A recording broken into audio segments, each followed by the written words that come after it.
ದೇಶಕ್ಕೆ ಯೋಧ, ನಾಡಿಗೆ ರೈತ, ಬಾಳಿಗೆ ಗುರು ಒಬ್ಬ ತಾನೆ.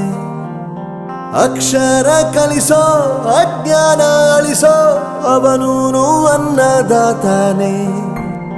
ತಪ್ಪು ಸರಿಯ ತಿದ್ದಿ ತಿಳಿ ಹೇಳಿ ಸಮಬುದ್ಧಿ ನಮ್ಮ ಚಿತ್ತ ಶುದ್ಧಿಯಾಗೋ ಹಾದಿ. ಎಷ್ಟೇ ದೂರ ಹೋದ್ರೂ ಮರಿಬೇಡ ನಿನ್ನ ಬೇರು, ನಿನ್ನ ಸಾಧನೆಗೆಲ್ಲ ಇದುವೇ